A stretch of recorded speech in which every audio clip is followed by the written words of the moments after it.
ബിജു സലീം. വീണ്ടും കേൾക്കണം ഈ പേര്, ബിജു സലീം. ഈ പേര് മലയാളികൾ എല്ലാവരും മറന്നാലും, കേരളക്കരയും ഭൂമി എല്ലാവരും മറന്നാലും, മീഡിയ 1 മാധ്യമം ദിനപത്രമോ ഈ പേര് ഒരിക്കലും മറക്കില്ല. ഈ പേര് കേൾക്കുമ്പോൾ ഒരു പുളകത്തോടെയും ഞെട്ടലോടും കൂടിയിട്ട് മീഡിയ 1ലെയും മാധ്യമത്തിലെയും തലപ്പത്തിരിക്കുന്നവരും താഴെയുള്ളവരും ഒന്ന് ഞെട്ടിത്തിരിഞ്ഞ് വീണ്ടും അവർ ചെവി കൂർപ്പിച്ച് കേൾക്കും. ബിജു സലീം. കേരളം ഒന്നാകെ ഒന്നും കൂടി കേൾക്കണം. ബിജു സലീം.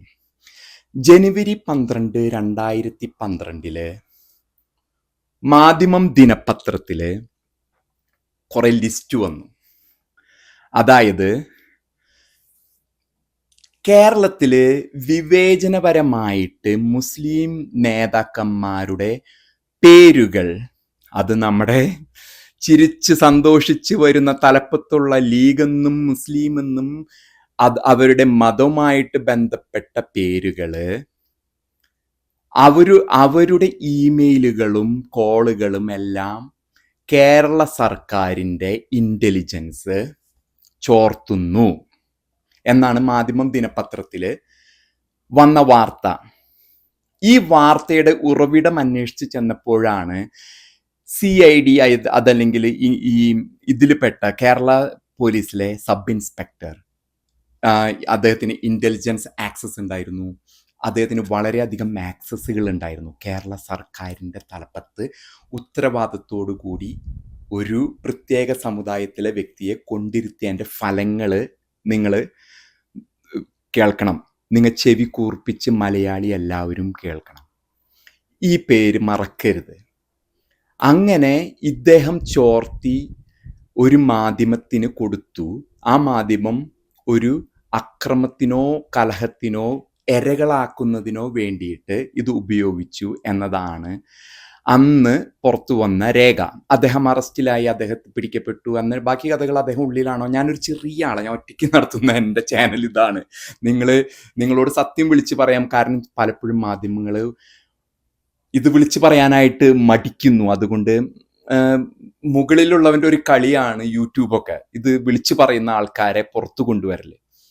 അപ്പോൾ അന്ന് ശ്രമിച്ചത് ഇതിനായിരുന്നു. പക്ഷെ ഇത് ലീഗിൻ്റെയും ഇവരുടെയൊക്കെ ഒരു ഉമ്മൻചാണ്ടി ആയിരുന്നു മുഖ്യമന്ത്രി.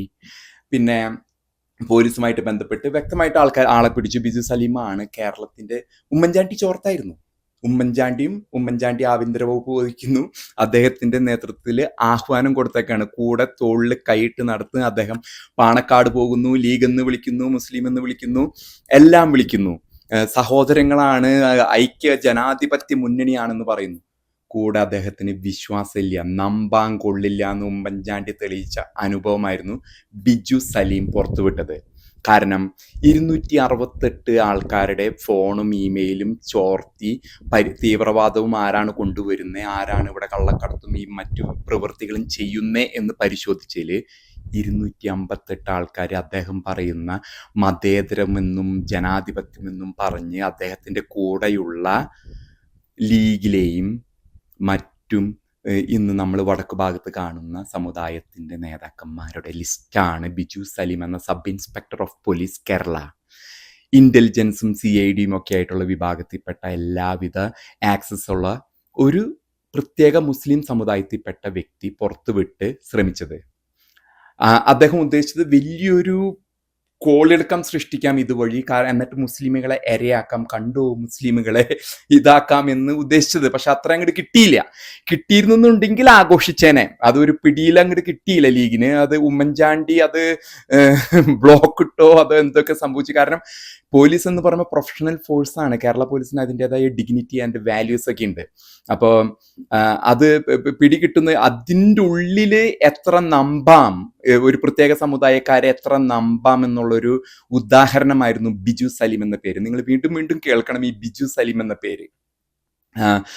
അപ്പോ ഉമ്മൻചാണ്ടിക്ക് ചിരിച്ച് കളിച്ച് അദ്ദേഹം ലീഗിൻ്റെ ഒപ്പം ഇവരുടെ ഒപ്പം നടക്കുമ്പോഴും ഇദ്ദേഹം മാന്യമായിട്ട് ചോർത്തിയിരുന്നു. കാരണം ഇതിൻ്റെ ഉള്ള അനുഭവങ്ങൾ, മാറാട്, അങ്ങനെ കുറേ ജോസഫ് മാഷിൻ്റെ കൈവെട്ടൽ, മാറാട്, കളമശ്ശേരി കത്തിക്കൽ, മദനി, PDP, ഇതൊക്കെ ഇതിൻ്റെ ഭാഗമായിരുന്നു. ഇതൊക്കെ ഇവർ കാണിച്ചു കൂട്ടിയിരുന്നത് എന്താണ് ഇനി അടുത്തത്. കാരണം ഞാൻ കേട്ടത് ഈ മാധവിക്കുട്ടി എന്ന മലയാളത്തിൻ്റെ ഏറ്റവും വലിയ കലാകാരിയെ കമല സുരയ്യ ആക്കിയതിന് ഒരു മാന്യദേഹം 8.5 കോടി രൂപ സൗദി അറേബ്യയിൽ നിന്ന് വാങ്ങിയെടുത്തു എന്നാണ് പിന്നീട് കേട്ടത്. പിന്നീട് അദ്ദേഹത്തിന്റെ ആ സ്ത്രീയുടെ തലമുറ പിന്നീട് തിരിച്ച് ഹൈന്ദവത്തിലേക്കോ അവരെ സംസ്കരിക്കുന്നതുമായിട്ട് ബന്ധപ്പെട്ട വിവാദങ്ങൾ വന്നപ്പോൾ അലക്കുമെന്നാ പറഞ്ഞ കൊന്നു എന്നൊക്കെയുള്ള വിവാദങ്ങൾ അവിടെ ഇവിടെയൊക്കെ ചുറ്റിപ്പറ്റി നിൽക്കുന്നുണ്ട്. അപ്പൊ നമ്മൾ ആലോചിക്കണം, ഒരു ഇതിനു മുമ്പും നമുക്കിതുപോലെയുള്ള വാർണിങ്സ് കേരള മുഖ്യമന്ത്രിമാർ തന്നിട്ടുണ്ട്.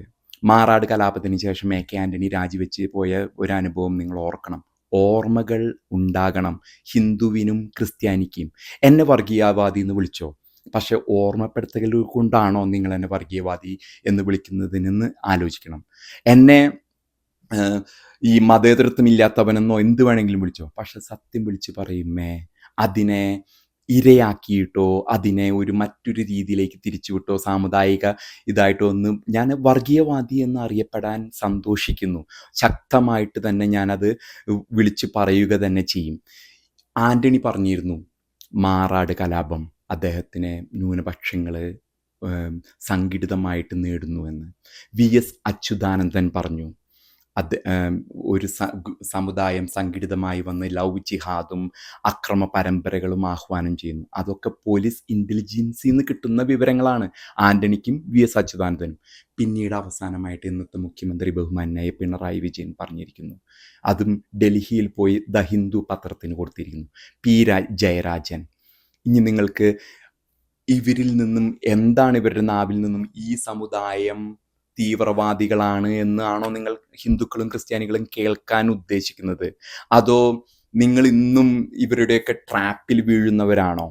ഇതുമായിട്ട് ബന്ധപ്പെട്ട് ഞാൻ പറയാനുണ്ടായ കഴിഞ്ഞ ദിവസം ഞാൻ മീഡിയ 1 ചാനലിലെ ഒരു ചർച്ചയിൽ കേൾക്കുകയുണ്ടായി. ഏതോ ഹിന്ദു മല്ലു ഗ്രൂപ്പ് എന്ന ഉദ്യോഗസ്ഥരുടെ ഒരു ഗ്രൂപ്പ് ഉണ്ടാക്കിയിട്ട് അവരെന്തോ നമുക്ക് നാളെ കൃഷ്ണ ജയന്തിക്ക് പോകണം, മറ്റന്ന ഗണോത്സവമാണെന്നുള്ള എന്തോ വിവരങ്ങൾ കൈമാറിയത് തൂക്കിക്കൊല്ലേണ്ട വിധിയാണോ എന്നാണ് മീഡിയ 1 ചർച്ച ചെയ്യുന്നത്.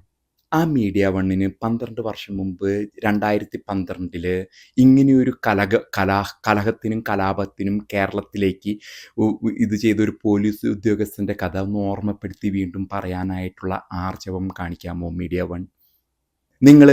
നിങ്ങൾക്ക് എങ്ങനെയാണ് ഒരു ഉദ്യോഗസ്ഥൻ കുറച്ച് ഹിന്ദു മല്ലു ഉദ്യോഗസ്ഥര് എന്നൊരു ഗ്രൂപ്പ് ഉണ്ടാക്കിയിട്ട് അവരുടെ എന്തോ വിശ്വാസമായിട്ട് ബന്ധപ്പെട്ട് അവരങ്ങോട്ട് നമുക്ക് നാളെ പൂജയ്ക്ക് പോകണമെന്നോ അതല്ലെങ്കിൽ വേറെന്തെങ്കിലും മതപരമായ കാര്യങ്ങളോ ഉണ്ടാക്കിയതിന് നിങ്ങൾ ഇത്ര കോളിളക്കം സൃഷ്ടിക്കുന്നു? ചരിത്രങ്ങൾ മറക്കരുത് മീഡിയ 1 മാധ്യമവും. ചരിത്രങ്ങൾ മറക്കരുത്. നിങ്ങൾ എത്രമാത്രം കാപ്പട്യമുള്ളവരാണെന്ന് മുഖ്യമന്ത്രിമാർ തുറന്നു പറഞ്ഞു. ജനങ്ങൾ ഓർമ്മശക്തി കുറവുള്ളത് കൊണ്ടും അവരുടേതായ ജീവിതത്തിൽ മുഴുകിയത് കൊണ്ടും നിങ്ങൾക്ക് ജനങ്ങളെ പറ്റിക്കാൻ പറ്റും മീഡിയ 1.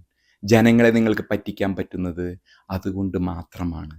അതല്ലെങ്കിൽ ഇത്തരത്തിലുള്ള ചരിത്രങ്ങളിൽ നിന്നും ഓർമ്മകൾ ഉണ്ടായിരിക്കണം. ഞാൻ വീണ്ടും ഹൈന്ദവ ക്രൈസ്തവ സമൂഹത്തോട് പറയുകയാണ്, നിങ്ങൾ സൂക്ഷിച്ചില്ലെങ്കിൽ നിങ്ങൾക്ക് വളരെ വലിയ പ്രത്യാഘാതങ്ങൾ ഉണ്ടാകും എന്ന് വെറുതെ ഞാൻ നിങ്ങളെ ഓർമ്മപ്പെടുത്തുന്നുള്ളൂ ഈ സംഭവത്തിലൂടെ. അപ്പോൾ പേര് വീണ്ടും ഓർത്തിരിക്കുക, ബിജു സലീം. പുതിയ തലമുറയ്ക്ക് ഗൂഗിൾ ചെയ്ത് നോക്കാം. അതായത് കേരള പോലീസിൻ്റെ ഉള്ളിൽ നിന്നും അട്ടിമറിക്ക് ശ്രമിച്ച ഒരു പോലീസ് ഉദ്യോഗസ്ഥൻ ബിജു സലീം. അതിലെ ഗുണഭോക്താക്കളും ഇതിനു വേണ്ടി ശ്രമിച്ചതും മാധ്യമം, മീഡിയ 1 പോലെയുള്ള ചാനലുകൾ. വീണ്ടും ഓർത്തിരിക്കുക, ബിജു സലീം.